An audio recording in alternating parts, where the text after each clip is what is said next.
grabar. Excelente. Entonces ya tenemos la grabación para aquellos que no hayan podido o que no puedan estar el día de hoy. Eh,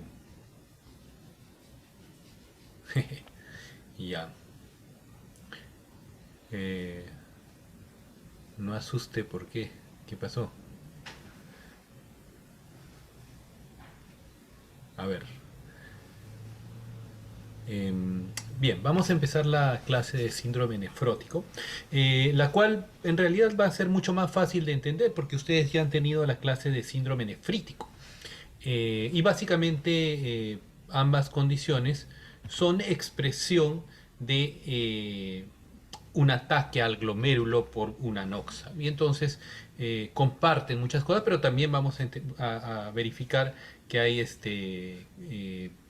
digamos, diferencias importantes tanto en su fisiopatología como en su presentación clínica y ciertamente en la nosología. Muy bien, eh, vamos a dejar entonces estamos grabando esta clase, vamos a también colgar el PPT en PDF, así para todos los que no puedan tener acceso hoy día. Eh, y bueno, básicamente síndrome nefrótico, y para entender síndrome nefrótico tenemos que entender al glomérulo, ¿no? Como, digamos, lugar donde fisiopatológicamente se generan las patologías que van a conllevar a un síndrome nefrótico. Voy a un ratito a apagar esto para que no tengamos interrupciones durante la clase. Eh, Así que vamos a revisar un poquito qué es lo que puede afectarse, y esto ya lo han revisado seguramente durante la clase de síndrome nefrítico y además en fisiología y en fisiopatología, así que va a ser un repaso bastante rápido. Y esencialmente el glomérulo consta de un ovillo de capilares glomerulares, eh, los cuales, y este ovillo de capilares glomerulares recibe sangre a través de la arteriola aferente, y una vez que se filtra, ¿no? Las toxinas, glucosa, electrolitos, proteínas en poca cantidad. Una vez que se produce el filtrado glomerular, la sangre sale por la arteriola deferente. Y esto es interesante porque es uno de los sistemas corporales donde la estructura no es arteriola capilar vénula, sino es arteriola capilar arteriola, ¿no? Entonces es una comunicación arterio-arterial, ¿no? Única en su fisiología, ¿no? A su vez, este ovillo capilar glomerular está rodeado de células epiteliales que permiten que este filtrado salga finalmente al túbulo contorneado proximal, ¿no? Pero entre el ovillo glomerular y el túbulo contorneado tenemos una estructura de células epiteliales que rodean este glomérulo y que tienen proyecciones, ¿no? A manera de pies, y por eso se llaman podocitos, ¿no? Que rodean al capilar glomerular. De modo tal que se genera pues, una estructura que a la vez genera también una barrera para que no digamos, se filtre pues las proteínas que habitualmente necesitamos en el organismo. Otro componente importante es lo que se llama el aparato yuxtaglomerular, que también ya lo han revisado en fisiología y en fisiopatología, que son una serie de células que involucran la mácula densa, las células yuxtaglomerulares, pero que básicamente lo que, digamos, este aparato yuxtaglomerular es un componente que se sitúa pues justamente junto al glomérulo y que tiene sensores vamos a poner el puntero acá, digamos, se localiza a este nivel, y lo que genera es o digamos, tiene células que nos permiten sensar tanto lo que ocurre en el túbulo contorneado distal como en la arteriola aferente, es decir, cómo está llegando la sangre al glomérulo y cómo está saliendo desde el ovillo glomerular hacia las regiones tubulares.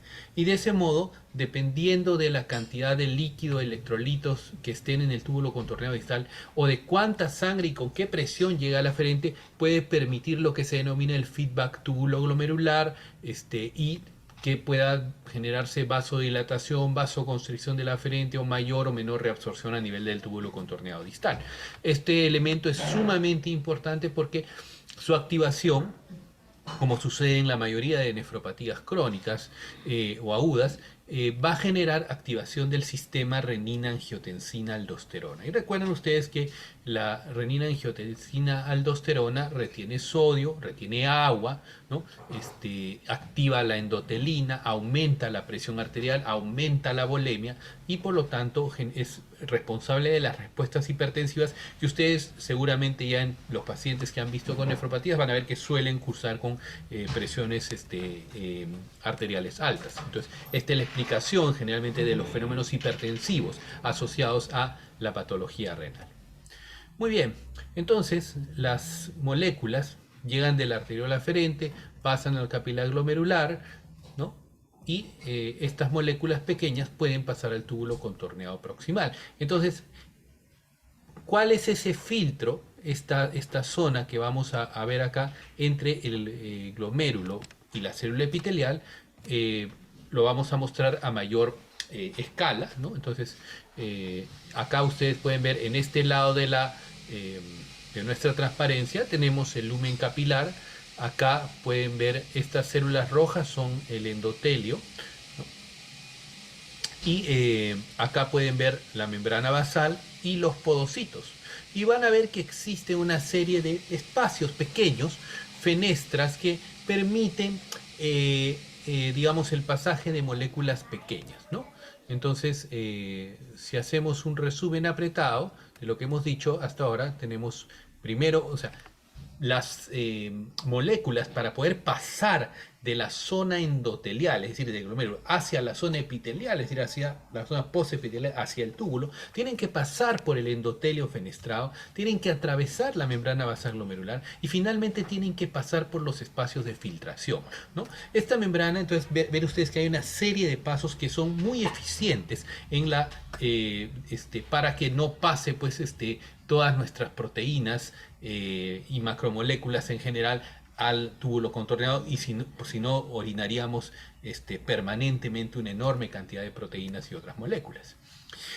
Pero además de este espacio, digamos, estructural, también existe una barrera electrostática, ¿no? La barrera electrostática quiere decir que estas zonas, a nivel de la unión del podocito con la membrana basal, tienen una carga negativa dada justamente por estos podocitos.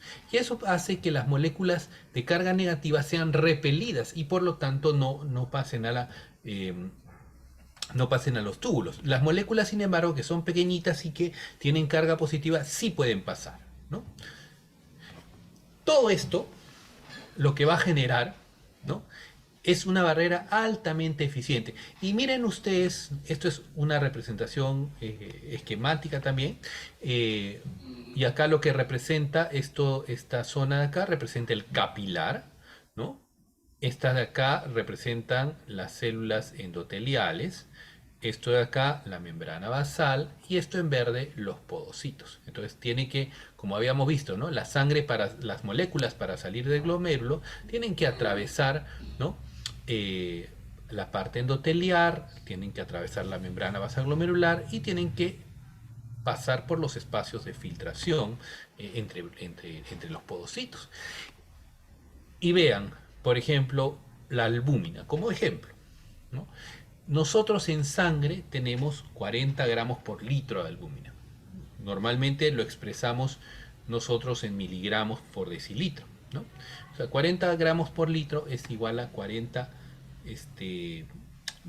miligramos, o mejor aún, perdón, disculpen, es 40 gramos por litro es, si el litro lo dividimos entre 10, o sea, un decilitro, nos quedaría 4 gramos por decilitro, ¿no? Y eso es la cantidad de albúmina que normalmente existe en la sangre, la concentración, ¿no? O sea, por cada decilitro tenemos 4 gramos, ¿no? 4 gramos por decilitro es lo mismo que 40 gramos por litro. O sea, por cada litro de plasma, ¿no?, en la sangre, vamos a encontrar 40 gramos de albúmina. Bien. Ahora, esta barrera funciona tan bien que digamos, en la parte ya de los túbulos vamos a encontrar, y finalmente en la orina, una cantidad de albúmina de 4 miligramos por litro, ¿no? Entonces, de lo que hay 40 gramos por litro, 40 gramos es lo mismo que 40.000 miligramos. Entonces, de 40.000 miligramos por litro, pasamos a 4 miligramos por litro, o sea, de una concentración importante a prácticamente una concentración nula, ¿no? Para que vean ustedes cuán eficiente es esta barrera, ¿no? Entonces, de 40.000 a 4 quiere decir que hay 10.000 veces menos albúmina en la orina que en sangre, en términos de concentración, ¿no? Para que vean nuevamente lo importante, lo eficiente que es esta barrera, que tiene un doble componente, ¿no? Un componente estructural, mecánico y un componente electrostático. Bien, ya esto también lo podemos repasar, ¿no? La glomerulopatía, ¿no? O sea, vamos a hablar de los conceptos relacionados, ¿no? Cuando hablamos de una glomerulopatía estamos hablando de un proceso resultante de una injuria glomerular. Mientras que la glomerulonefritis es cuando esta glomerulopatía es el resultante de un proceso inflamatorio, es decir, que hay infiltración leucocitaria, depósito de anticuerpos, activación de complementos, ¿no? A su vez, las glomerulopatías pueden ser primarias o secundarias. Y nos referimos con primarias cuando es una lesión exclusivamente del glomérulo y no existe en otros lados. Mientras que las glomerulopatías secundarias son enfermedades sistémicas, lupus, vasculitis, ¿no? Que van a afectar, entre otros órganos, al glomérulo. También, en términos de temporalidad, las glomerulopatías pueden ser agudas, rápidamente progresivas o crónicas, de acuerdo a si esto es en pocos días, semanas o meses, ¿no? Y un concepto importante es también, y que vamos a desarrollar en un momento, es que pueden obedecer a mecanismos inmunológicos o a mecanismos no dependientes del sistema inmune, ¿no? Entonces, cuando nosotros perdemos proteínas en la orina, básicamente resultan de la alteración de los dos mecanismos, digamos, de contención para la filtración de proteínas, ¿no? Ya hemos hablado que existe una barrera mecánica, ¿no? Dada por toda esta sumatoria de endotelio, membrana basal, podocitos, pero también una barrera denominada electrostática, ¿no? Dada por la carga negativa de los podocitos, ¿no? Entonces, si se altera esta barrera electrostática o esta barrera mecánica, cualquiera de las dos nos va a condicionar una pérdida de proteínas anormal en orina, ¿no? Muy bien, entonces vamos a empezar con la parte de injuria estructural. La parte de alteraciones de la barrera electrostática básicamente involucran, ¿no?, la presencia de podocitopatías, es decir, alteraciones en donde se pierde esta superficie de los podocitos, se pierden estas cargas y a pesar de que no se vea, no, digamos, no exista visiblemente una lesión estructural, sí hay una pérdida de cargas electrostáticas que eventualmente van a llevar a la proteinuria, ¿no? Así que vamos a empezar con los mecanismos de injuria glomerular, ¿no?, que lesionan y que generan una disrupción de la barrera mecánica que hemos comentado, ¿no?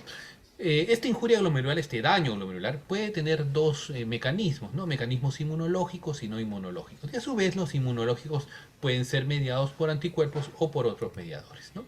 Entonces vamos a ver de repente la más frecuente, que es la injuria glomerular inmunológica mediada por anticuerpos. Básicamente producción y depósito de anticuerpos, complejos inmunes in situ, mimetismo molecular, que es un mecanismo en el cual generalmente tenemos una bacteria que tiene elementos comunes con el glomérulo, y entonces el ataque a dicha bacteria va a generar un ataque al glomérulo debido a la simulación de, digamos, a compartir epítopes antigénicos, ¿no? También puede atraparse a nivel de glomérulo complejos inmunes, antígeno-anticuerpo, que se depositan en el glomérulo. Y finalmente pudiera ocurrir también que se pierde la tolerancia frente a los antígenos de la membrana basal glomerular. Recuerden que la tolerancia inmunológica es un fenómeno común que nosotros necesitamos para sobrevivir, para que no nos matemos con nuestro propio sistema inmune. Entonces, a veces se pierde la tolerancia a antígenos de la membrana basal glomerular y esto ocurre en la enfermedad antimembrana basal glomerular en que se producen anticuerpos anormales frente a dicho componente, ¿no? Y un aspecto interesante que va a hacer que haya, digamos, una diferencia en el fenómeno clínico es que cuando los depósitos inmunes van en la región subendotelial, es decir, en los capilares, la respuesta inflamatoria suele ser más prominente y el paciente suele presentar un síndrome nefrítico. Ya saben ustedes, síndrome nefrítico, hipertensión, edema y hematuria, ¿no? Con grados variables de proteinuria. Mientras que cuando el depósito de complejos inmunes es a nivel subepitelial, no hay tanto proceso inflamatorio y más es una alteración en el pasaje de proteínas y entonces se va a comportar más como un síndrome nefrótico. Es decir, desde el punto de vista de digamos, desde el punto de vista estructural, cuando ustedes vean en la inmunofluorescencia sobre todo, cuando vean depósitos subendoteliales, estos generalmente un componente muy inflamatorio, muy nefrítico. Cuando la respuesta es más bien de depósitos de anticuerpos subepiteliales, más bien tiende a comportarse como nefrótico. Pero también es posible que existan mecanismos inmunes no mediados por anticuerpos, ¿no? Y el típico ejemplo es la glomerulonefritis asociada a ANCA, donde ustedes van a ver que hay una activación pues, de linfocitos T, macrófagos, linfocitos citolíticos. Y cuando ustedes hagan las tinciones y busquen complejos inmunes en estos glomérulos, van a encontrar glomérulos muy inflamados y sin embargo no van a encontrar depósitos inmunes, ¿no? Por eso se llama este modelo glomerulonefritis pauci inmune. Pauci es poco, ¿no? Entonces es un fenómeno de lesión glomerular mediada inmunológicamente, pero donde ustedes no van a encontrar anticuerpos ni depósitos ni complejos antígeno-anticuerpo. Pero también existen formas de lesión glomerular que no dependen de fenómenos autoinmunes, ¿no?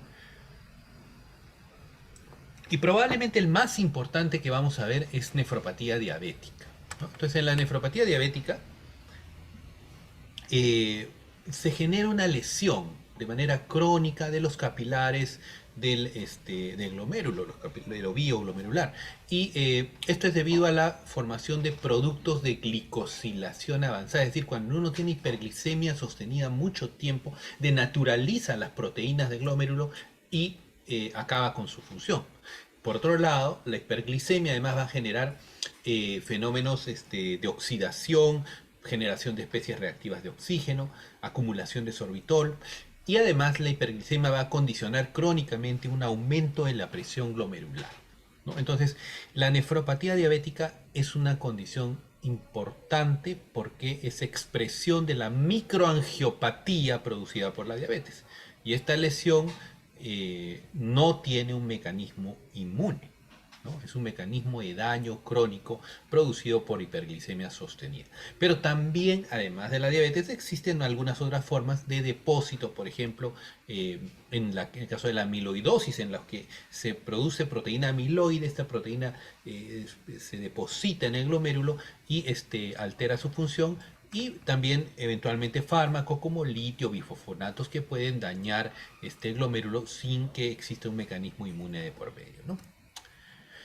Bien, entonces ahora sí vamos a aterrizar a lo que es el síndrome nefrótico. Ya hemos comprendido la estructura y función glomerular, hemos comprendido los mecanismos de posible daño al glomérulo, tanto inmunes como no inmunes, ¿no? Y entonces a partir de eso nosotros, y hemos visto también que la lesión ya sea estructural o por alteraciones de la barrera electrostática puede generar una pérdida importante de proteínas. Entonces, ¿qué es el síndrome nefrótico en concreto y como definición? Es una sumatoria, digamos, de tres componentes clásicos, ¿no? Proteinuria masiva, entonces hablamos de proteinuria masiva más de 3.5 gramos en 24 horas, asociada a hipoalbuminemia y edema periférico. Entonces, esta triada nos da el diagnóstico de síndrome nefrótico y evidencia o tiene como sustrato fisiopatológico una lesión glomerular grave con una marcada alteración para evitar el filtrado de proteínas, ¿no? O sea, tenemos una alteración de la capacidad para evitar este filtrado de proteínas, ¿no? Entonces, proteinuria masiva, hipoalbuminemia y edema periférico. Esto es importante porque ha habido ciertos cambios. Hace algunos años se hablaba de lo que se llamaba proteinuria masiva y persistente, ¿no? O sea, más de 3.5 gramos por 24 horas por metro 73 y que sea más de 6 semanas. Sin embargo, el hecho de que, o sea, no es razonable decir, bueno, mire señor, usted está eliminando esta cantidad de proteínas, vamos a esperarnos 6 semanas y si sigue así, ya pues avanza. No, o sea, nosotros tenemos que actuar de inmediato. Entonces, ¿cuál es lo que nos dice o cuál es el parámetro? Justamente la combinación de hipoalbuminemia y edemas es lo que nos ayuda a definir el diagnóstico, porque para que haya hipoalbuminemia tiene que haber varias semanas de eliminación de proteínas. Entonces, si el paciente tiene proteinuria masiva y además tiene hipoalbuminemia y edemas, sabemos que esto ya tiene varias semanas y por lo tanto podemos tomar una acción inmediata, ¿no? Hay otras definiciones, proteína, por ejemplo, hay quienes simplemente dicen más de 3 gramos de proteinuria, operativamente deberíamos tratarlo como tal, o una relación proteinuria-creatinuria. Miren, esto es una aproximación un poquito más práctica de repente, porque nosotros lo que hacemos es colectar durante todo un día la orina para medir la cantidad de proteínas. Entonces, existen también autores que sugieren esta aproximación, que es en una muestra de orina random, o sea, una muestra de orina aleatoria. Le decimos, señor, orine ahorita, en cualquier momento, mañana, tarde, noche, en ese momento orina. Y si la relación de proteína a creatinina en la orina es más de 2, y el paciente además tiene hipoalbuminemia, ese paciente tiene nefrótico. Entonces son definiciones alternativas. Sin embargo, lo que va a venir en la pregunta 7 del examen es la definición actual de síndrome nefrótico, es proteinuria masiva, hipoalbuminemia y edema. Bien. ¿Cómo se traduce el síndrome nefrótico desde el punto de vista clínico? Bueno, ya hemos visto proteinuria, ciertamente, que es parte de la definición, lo mismo que edemas, pero además hay 3 fenómenos interesantes asociados, que son dislipidemia, hipercoagulabilidad y susceptibilidad de infección. Y vamos a ver qué tiene que ver, por qué el paciente nefrótico hace dislipidemia, hipercoagulabilidad o susceptibilidad de infecciones. La proteinuria, ya hemos visto, depende de alteraciones de la barrera electrostática o disrupción de la barrera mecánica, ¿no? Por ejemplo, esta es una microfotografía donde ustedes pueden ver cómo los podocitos rodean, ¿no?, a los capilares glomerulares, ¿no? Y normalmente las cargas negativas son repelidas. Vean ustedes en comparación con esta estructura ordenada de red alrededor del glomérulo. Miren acá en este paciente, por ejemplo, con cambios mínimos, ¿no? Esta enfermedad, en esta condición, es una podocitopatía, donde se pierde pues digamos el orden y la estructura de los podocitos, y entonces esto se ve solo a la microscopía electrónica. En la microscopía óptica normal no van a ver absolutamente nada, ¿no? Entonces, esto es solamente visible a la microscopía electrónica, y lo que va a pasar es que se pierde esta barrera electrostática y por lo tanto va a haber una pérdida masiva de proteínas en la orina. Cambios mínimos es una enfermedad de niños. En adultos no lo vemos prácticamente. Y la disrupción de la barrera mecánica, ya hemos visto todos los mecanismos que pueden ser. Por ejemplo, este es un caso de esclerosis segmentaria, en donde por un fenómeno autoinmune se dañan los glomérulos, se genera esclerosis por segmentos, por lo que se llama esclerosis segmentaria, y en estas zonas pues se genera pérdida de proteínas al romperse la barrera mecánica, que ya hemos comentado hace un momento. Los edemas, ¿por qué se produce edemas? Bueno, básicamente por disminución de la presión oncótica. O sea, si no tengo albúmina, lógicamente pierdo presión oncótica, y esto va a generar un desequilibrio de las fuerzas de Frank-Starling y va a salir agua, digamos, al espacio intersticial. Ya hemos comentado también que se activa el aparato yuxtaglomerular y por lo tanto se retiene sodio y agua, y esto es la teoría del overfilling, pero además hay una hipovolemia relativa. Y entonces esta hipovolemia relativa también puede contribuir a que el riñón sense que hay poca, volemia y por lo tanto retenga más sodio y agua, ¿no? El resumen de esto es que vamos a tener, producto de la activación del sistema renina-angiotensina-aldosterona, un aumento de la presión hidrostática que va a hacer que haya una mayor tendencia a la salida de agua al intersticial, edema. Pero por otro lado, no solo eso, sino que va a haber una reducción de la presión oncótica, y ustedes recuerdan que la presión oncótica es lo que hace que entre agua al capilar. Entonces, por un lado sale más agua al intersticial y por otro lado retorna menos agua del intersticial. El resultado neto es que el intersticial se llena de agua y se producen justamente los edemas, ¿no? Entonces tenemos por un lado retención renal de sodio y agua que aumenta la presión hidrostática y por otro lado hipoalbuminemia que reduce la presión oncótica, y el balance neto de esto es que nos llenamos de líquido en el espacio intersticial. Bien, ahora vienen estos fenómenos aparentemente que no tienen una explicación a primera vista clara, que es qué tiene que ver el colesterol, por qué empezamos a elevar nuestros niveles de colesterol. Y lo que ocurre es lo siguiente, es que al haber proteinuria se genera hipoalbuminemia. Entonces el hígado lo que dice es, bueno, falta albúmina, y el hígado lo que hace es tratar de producir más proteína. Entonces empieza a producir proteínas como loco. Y trata de sintetizar para compensar esta pérdida urinaria, empieza a sintetizar albúmina, ¿no? Pero en el camino, como el hígado no tiene una inteligencia probablemente muy avanzada, entonces lo que hace es sintetiza todo, pues sintetiza albúmina, pero también sintetiza lipoproteínas. Y al sintetizar lipoproteínas, ¿no? Esta síntesis de lipoproteínas, ustedes recuerden que el colesterol sale a partir de estas lipoproteínas y entonces se genera colesterol, ¿no? Y van a encontrar pacientes con enormes cantidades de colesterol. ¿Y qué pasa? Este colesterol ya no es filtrado, o sea, el colesterol son moléculas, las lipoproteínas y el colesterol son moléculas grandes, entonces es difícil que aparezcan, excepto cuando ya tenemos cuando ya hay una cantidad demasiado grande de colesterol, recién pueden filtrarse algunas moléculas y aparecer lo que se llama la lipiduria, ¿no? O cuerpos ovales, ¿no? Así que básicamente el hígado produce proteínas, produce lipoproteínas, estas lipoproteínas pasan a colesterol y estas proteínas no se excretan por la orina. Entonces tenemos grandes cantidades de lipoproteínas y por lo tanto niveles de colesterol bastante elevados en estos pacientes. Muy bien, y el mismo razonamiento funciona un poco con la hipercoagulabilidad, porque entre estas proteínas también se sintetizan factores de coagulación, ¿no? No solo esto, se sintetiza fibrinógeno, y por otro lado hay pérdida urinaria de inhibidores de la coagulación. Por ejemplo, el más conocido es la antitrombina 3, la antitrombina, o sea, antitrombo, ¿no?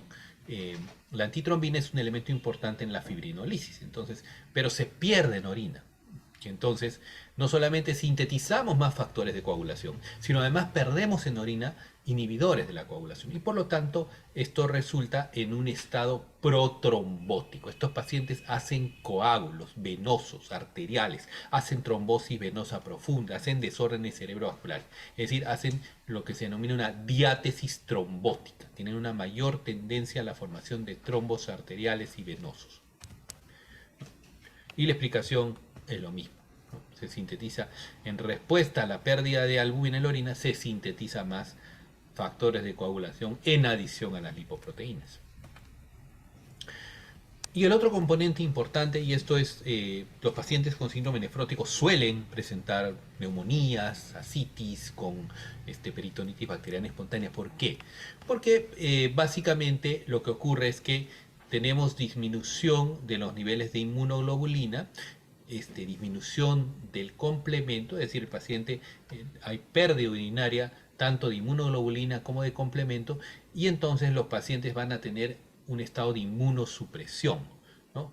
Y son particularmente susceptibles por la pérdida de complemento. Recuerden que el complemento es un elemento muy importante para el ataque inmunológico a los gérmenes encapsulados como neumococo, meningococo.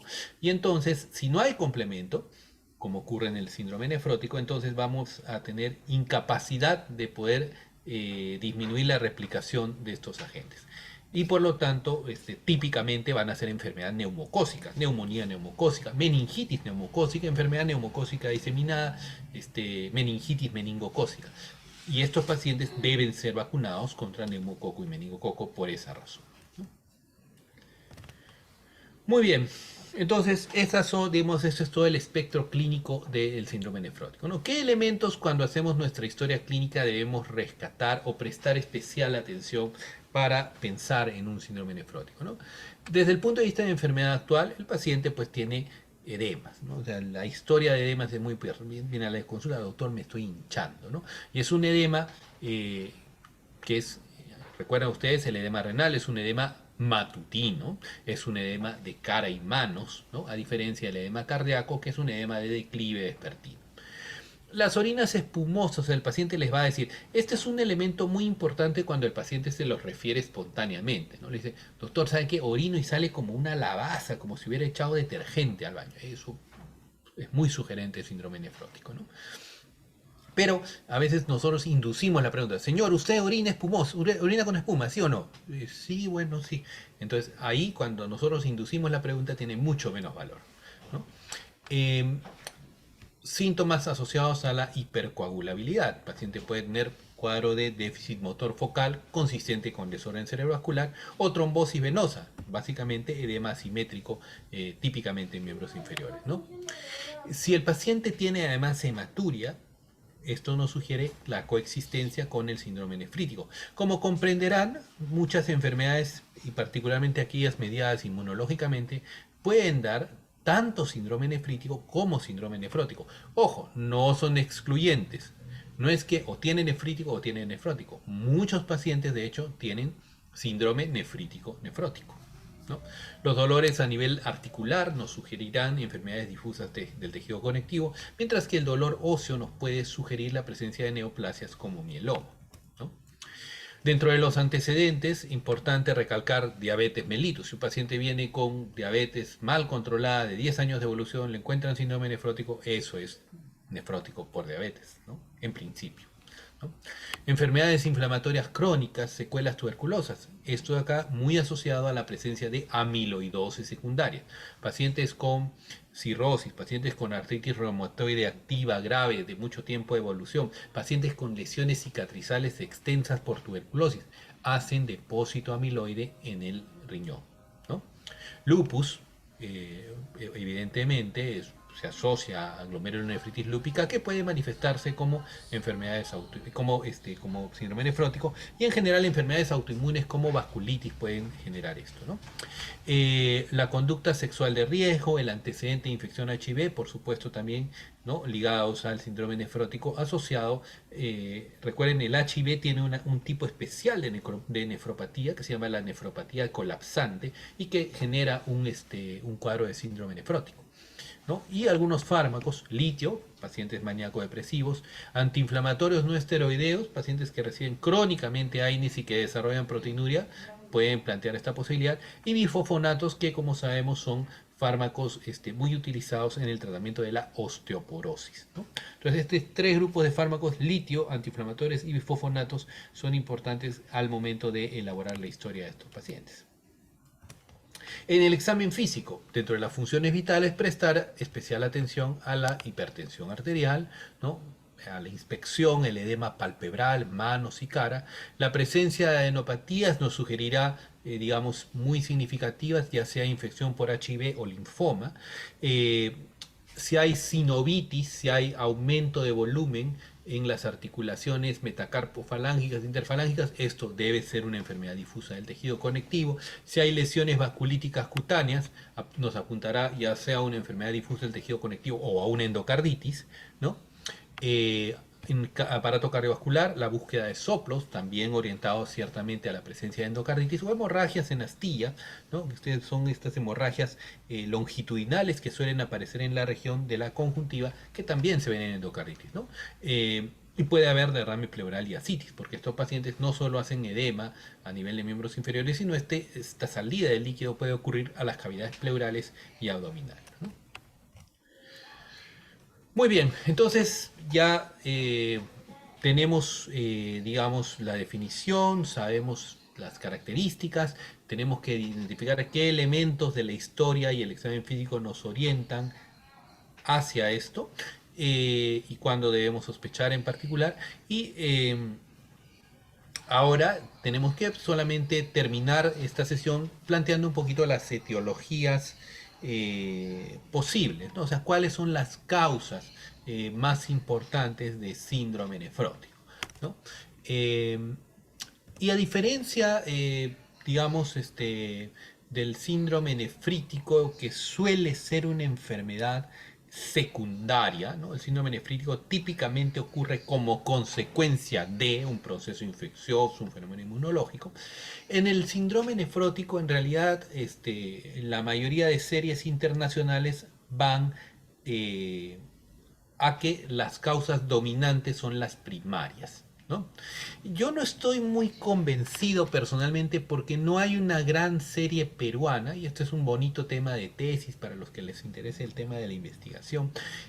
Síndrome nefrótico, series nacionales no hay muchas, ¿no? Son escasas, pocos pacientes, no muy bien detalladas, entonces es un bonito tema de investigación, de tesis. Pero, digamos, la literatura internacional coincide en general en que el síndrome nefrótico es con menos frecuencia secundario que primario.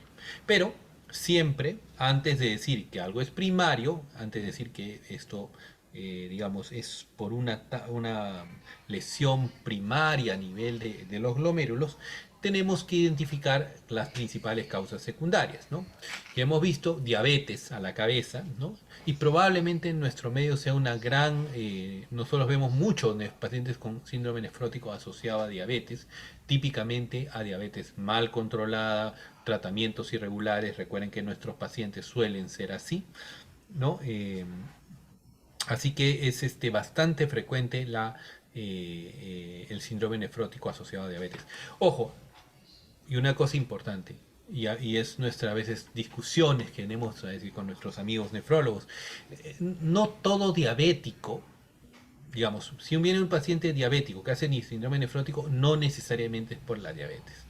Ciertamente, si tenemos un paciente con una diabetes prolongada, mal controlada, con hiperglicemia sostenida, con retinopatía diabética, con neuropatía diabética, este paciente es muy probable que sea. Pero a veces hay pacientes diabéticos que están perfectamente controlados, no tienen otras, digamos, complicaciones, y sin embargo tienen un síndrome nefrótico manifiesto. Ese paciente sí debemos sospechar otra cosa, ¿no?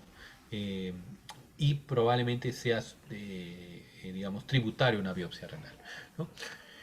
La amiloidosis, ¿no? También, ¿no? Existen dos formas de amiloidosis, ¿no? La amiloidosis secundaria, que es el depósito de proteína amiloide, eh, secundario a un proceso inflamatorio crónico. Donde más vemos nosotros amiloidosis en el Perú es pacientes que han tenido tuberculosis extensa, con lesión, con daño pulmonar importante, y entonces este estímulo inflamatorio crónico genera depósito de amiloide en el riñón, ¿no? Pero también existe la amiloidosis primaria, ¿no?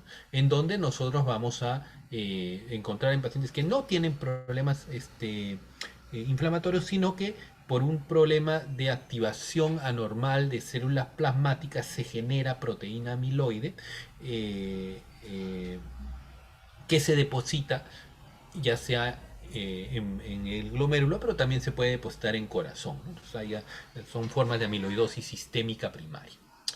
Muy bien, lupus, ¿no? Es dentro de las enfermedades autoinmunes probablemente la más asociada, pero también otras enfermedades autoinmunes, vasculitis asociadas a ANCA, digamos, enfermedad antimembrana basal glomerular, ¿no? Esporádicamente nefropatía IgA, pero típicamente el lupus es la más frecuente entre las enfermedades difusas del tejido conectivo, ¿no?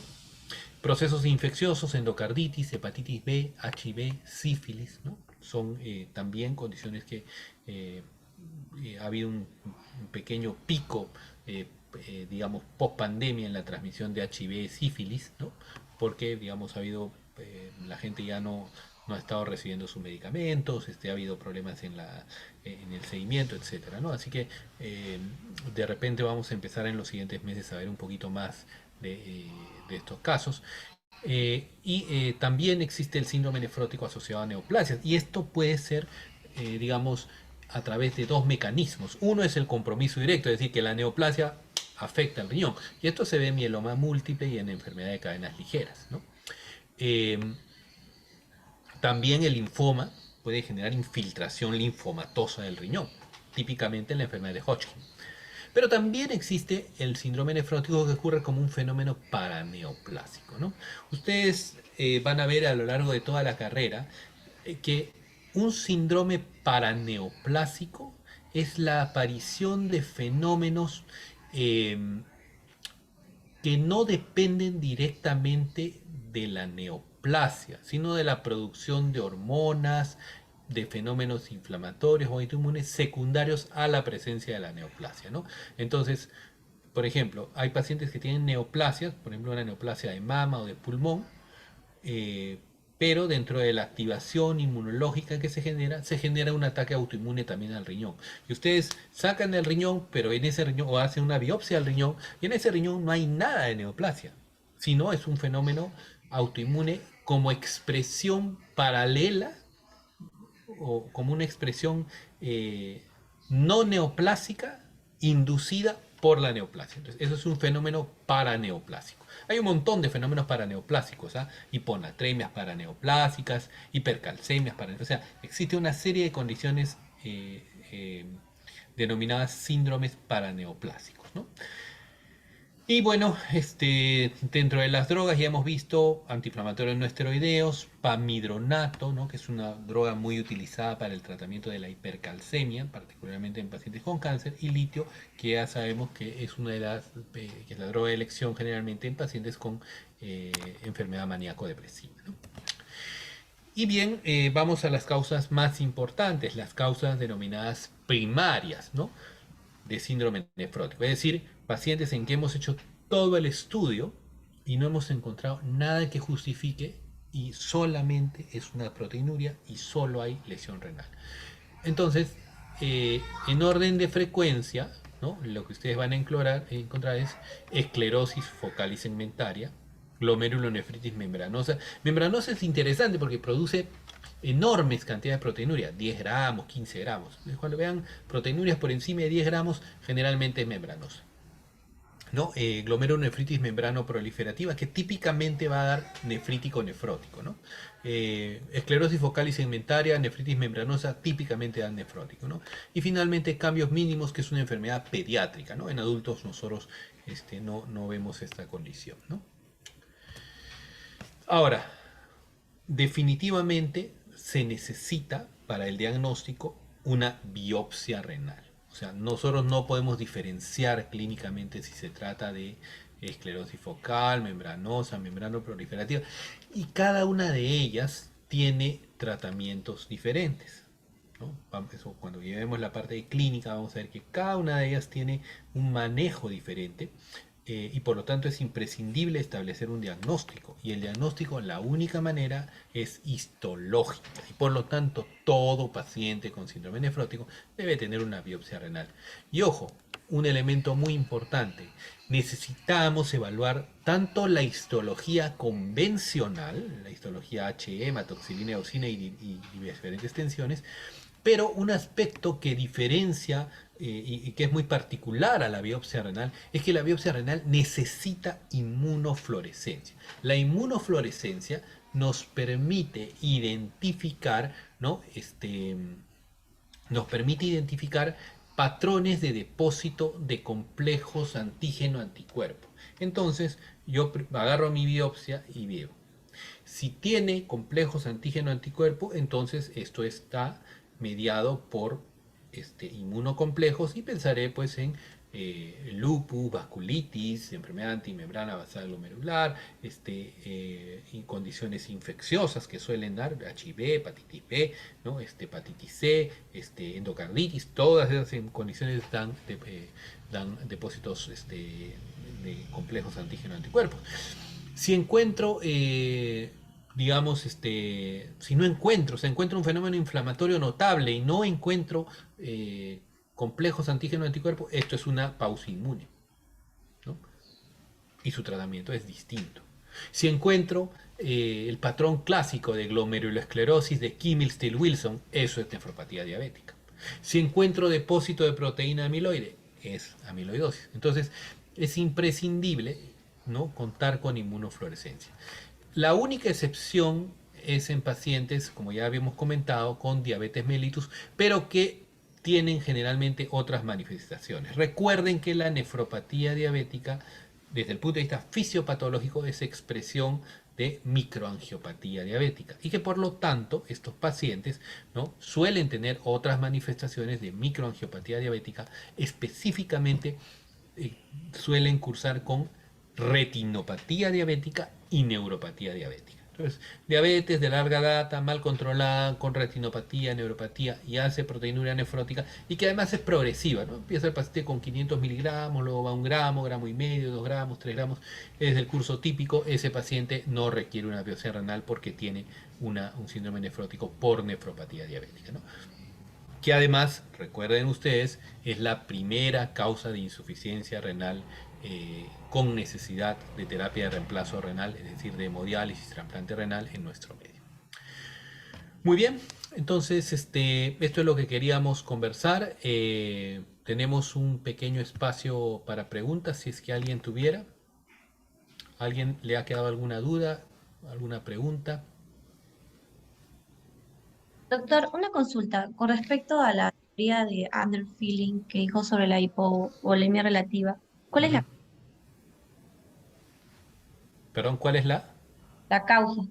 Ah, ya, ya. No, la teoría del underfilling, que en general es una teoría general para los edemas, consiste en que cuando una persona tiene edemas, entonces tiene lo que se llama una hipovolemia relativa. Es decir, como se llena el líquido del intersticial, hay menos líquido intravascular. Como hay menos líquido intravascular, entonces el riñón interpreta que falta líquido. Y entonces, al faltar líquido, digamos, pensar, entre comillas, que falta líquido, lo que hace es retener sodio y agua.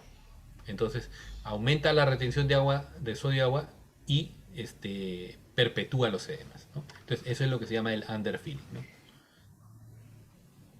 Es Está bien, doctor. por Gracias. hipovolemia relativa, ¿no?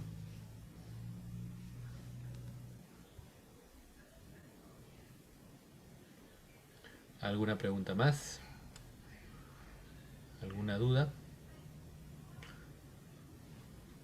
Muy bien. Entonces, sí, Jefferson.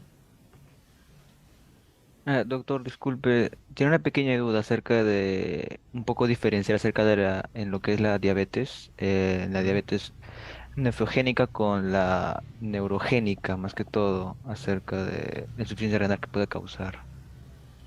A ver, bueno, o sea, no existe la diabetes nefrogénica y la diabetes neurogénica. O sea, existe nefropatía diabética y neuropatía diabética, ¿no? Entonces, o sea, la diabetes genera lo que se llaman complicaciones microvasculares. Lo que pasa ahí es que la hiperglicemia sostenida genera que en los vasos arteriales más pequeñitos se genere una disrupción de las proteínas, lo que se llama una glicosilación avanzada de proteínas. Las proteínas se llenan de glucosa y pierden función. Entonces eso genera lesión de la microvasculatura. ¿Y dónde está la microvasculatura? En retina, en riñón y en los vasa nervorum, o sea, los pequeños vasitos que irrigan a los nervios. Si se afecta la retina, se genera retinopatía diabética. Si se afecta el glomérulo, eh, se genera glomeruloesclerosis. Si se afecta el nervio, se genera neuropatía diabética. Entonces, la microangiopatía diabética genera neuropatía diabética, nefropatía diabética, este, y retinopatía diabética, ¿no? Neuropatía, nefropatía, retinopatía. Esas tres van juntas, ¿no? Entonces, generalmente el paciente que tiene nefropatía, porque no solo se afecta el glomérulo, sino también cursa a la vez con retinopatía y con neuropatía, ¿no? Entonces, cuando ustedes vean paciente que tiene nefropatía diabética, digamos, paciente diabético con proteinuria, si además tiene retinopatía y neuropatía, eso es seguro que es nefropatía diabética, ¿no? La duda surge a veces, por ejemplo, a veces tengo un paciente diabético perfectamente bien controlado, no tiene retinopatía, no tiene neuropatía y empieza a hacer proteinuria. Hay que buscar otra cosa, ahí sí hay que biopsiarlo, pues, así sea diabético. Doctor, en ese caso sí buscaría una causa extrarrenal Claro. relacionado con neurogénica, ¿verdad? Con la ¿Cómo? diabetes insípida neurogénica, perdón. Ah, ya, ya, ya, ya. Lo que tú te refieres es, claro, o sea, existe la diabetes mellitus, que es un fenómeno de falta o disminución de insulina. O sea, en la diabetes mellitus no hay insulina o tienes poca insulina y entonces generas hiperglicemia por eso y todas las complicaciones de la hiperglicemia. Eso es la diabetes mellitus. En contraposición existe otra enfermedad que se llama diabetes insípida. La diabetes insípida, y que se llama así porque básicamente es un fenómeno en el cual la gente, o sea, es un fenómeno completamente diferente. Lo único que comparte en común con la diabetes mellitus es que en la diabetes mellitus y en la diabetes insípida, en los dos casos hay poliuria, ¿no? En la diabetes insípida o en la diabetes mellitus hay poliuria porque el paciente tiene hiperglicemia y orina mucho, es diuresis osmótica. En el paciente con diabetes insípida, lo que ocurre es que tenemos un problema de regulación de la hormona antidiurética, ¿no? Entonces, si el paciente, digamos, por alguna razón, ¿no? No secreta hormona, o sea, no tienes hormona antidiurética, ¿no? Eh, por ejemplo, por un tumor, en fin, no tienes, no generas hormona antidiurética, ¿no? Entonces simplemente empiezas a orinar, orinar, orinar, ¿no? Por ejemplo, hay lesiones, o sea, si, por ejemplo, a nivel hipofisiario, a nivel hipotalámico. ¿Y por qué se llama diabetes insípida? Porque en la antigüedad, las personas que orinaban mucho, la diabetes mellitus, mellitus es miel. Entonces, como en la diabetes hay hiperglicemia, hay glucosuria, entonces esa orina sabe dulce. Entonces, una diabetes que sabe a miel, mellitus. En cambio, en la diabetes insípida, orinas por un fenómeno de un problema de antidiurética, ¿no? No tienes antidiurética, no tienes antidiurética y orinas, pues, ¿no? Y entonces esa orina es pura agua, entonces no sabe a nada. Eso es la diabetes insípida. A su vez, la diabetes insípida, que es una cosa completamente diferente. Ojo, la diabetes insípida no produce síndrome nefrótico, no produce síndrome nefrítico. O sea, no genera esta patología. Pero, digamos, para de repente responder un poquito a tu pregunta, la diabetes insípida puede ser de origen central o nefrogénico. En la diabetes insípida central, ¿no? Por alguna lesión hipotalámica cerebral, no produces ADH o pierdes la producción de ADH. Y entonces, mientras que en la diabetes insípida nefrogénica, por alguna razón en el riñón no responde al ADH. O sea, hay ADH, ¿no? Hay hormona antidiurética, pero el riñón como si no hubiera.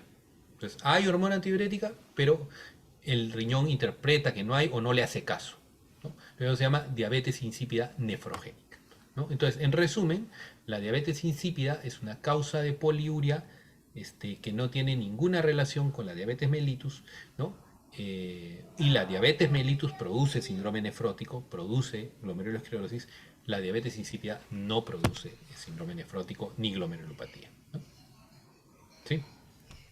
Sí, doctor, muchas gracias. Sí, Benjamín. Doctor, si uno presentara síndrome nefrótico y nefrítico a la vez, ¿cuánto sería el valor de la proteinuria? Si uno presentara, perdón, un síndrome nefrótico y qué? Y nefrítico a la vez. Es igual. O sea, para decir síndrome nefrítico o nefrótico tienes que cumplir, o sea, tienes que cumplir criterios de nefrítico y criterios de nefrótico. O sea, es un paciente con síndrome nefrótico, pero que además tiene hematuria y tiene hipertensión, ¿no?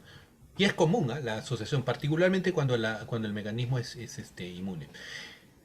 Tal vez algo que sí es interesante recalcar es que a veces, ¿no? Justo ayer veíamos un caso con alguno de nuestro grupo y que era una paciente, pues una paciente pequeñita, ¿no? Una paciente pequeñita, severamente hipoalbuminémica y que tenía 3 gramos de proteinuria. Entonces ella no cumple el estándar para síndrome nefrótico, pero estos 3,5 gramos son para una persona promedio. Para la literatura, mundial, la persona promedio es un gringo de 1,75 m, ¿no? Eh, una peruana de 1,45 m, venida menos en peso, probablemente, digamos, uno tenga que ser un poquito, o sea, no ser tan estricto y decir, bueno, mira, ¿sabes qué? Tiene 3,5 gramos, está recontra hipoaluminémica, estematosa, esto es un síndrome nefrótico, ¿no? Ok, doctor, muchas gracias. Entendido. ¿Alguna otra duda, pregunta, comentario? ¿No? Muy bien, entonces si no hay más preguntas, la clase va a quedar grabada, vamos a para ir a la grabación, y voy a dejarles también el PPT pues en el aula virtual. Muy bien, entonces hasta la próxima clase, mucha suerte con su examen, chao chao. Muchas gracias, doctor. Hasta luego. Gracias, doctor. Ok, chao chao.